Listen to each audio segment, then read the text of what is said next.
Davis with Jefferson Street Entertainment. Welcome everybody to today's interview with the talented musician, Damon Mitchell.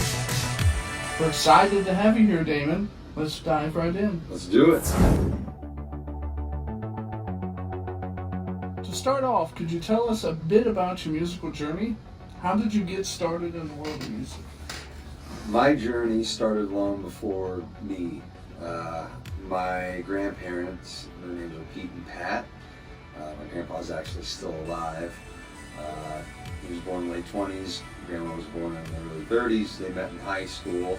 He was actually already out of high school, but this was back in the day that high schools would sometimes actually have gospel groups that they sent out to play within the county, play at local events, and they needed a baritone singer at my grandmother's high school, and she was in the quartet that the school was sponsoring, and I think she had a crush on my grandpa. I don't know how she knew him really, but she knew of him and said, well, he can sing and he's got a car and he's cute. So the principal made an exception, and that was then how my grandparents were allowed to date.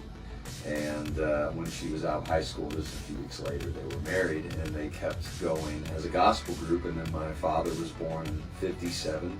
The group was initially called the Gospel Tones Trio, and it featured my grandma and grandpa and another lady on piano. And then in '66, when my dad was 9, he took over piano responsibilities, and it became being called the Mitchells.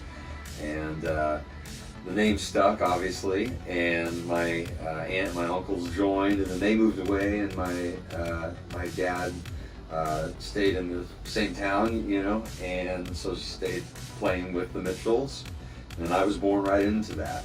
My mother even traveled with them for a while, but when I was born, she stayed home to take care of me, but Dad kept going, and of course it was just weekends, but by the time I was 5, I think my dad was tired. He always tells a story that I was, clinging to his leg one day, not wanting him to leave, and he was like, "What am I doing? Just come along." And so from the time I was 5, I started going with my family to play music, and my grandmother gave me the responsibility of singing a song in the show, and she'd have me come up and sing at that young of an age, and taught me how to sing parts, and or got me at least introduced to those concepts and carrying a tune. I remember my dad and my grandmother working with me on carrying a tune and not just mouthing words and stuff.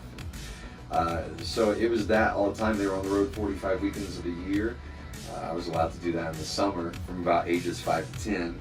They didn't want me doing it during the school year, but when I turned 10, they told me if you'll take a nap on the way home, you can keep going throughout the school year. So I did that, and then by the time I was 13, started my own band. 14, started another one. That one was called Emergency Dental Surgery, and that actually got some traction. That was a Christian rock band. And we played all around the Midwest. I did the booking for that, so that got me introduced to the world of music business. And then simultaneously, you and I ended up in a band together called the Kessel Runners, which introduced me to a whole new style of music. So I was really not only around so many different kinds of music, but allowed to play different kinds of music, in different capacities, whether it be with our band, the Kessel Runners, which then became Jared and the Cat, or playing at churches with my family, playing at church, doing modern worship at my home church, or playing with the rock band, and or just kind of jamming to the rock and roll my dad was introducing me to. But it was a really healthy, wide variety of music, and not only that, but just getting the chance to play it was certainly a gift. And did the college thing for a semester, went for audio engineering, and found out that I really just wanted to be on the road and touring. And I left college to pursue that. And finally in 2020, after working some odd jobs, working in the music retail industry for a good while with the company Sweetwater, I was able to make the switch to performing full-time, and I write my own music and tour all throughout the country now.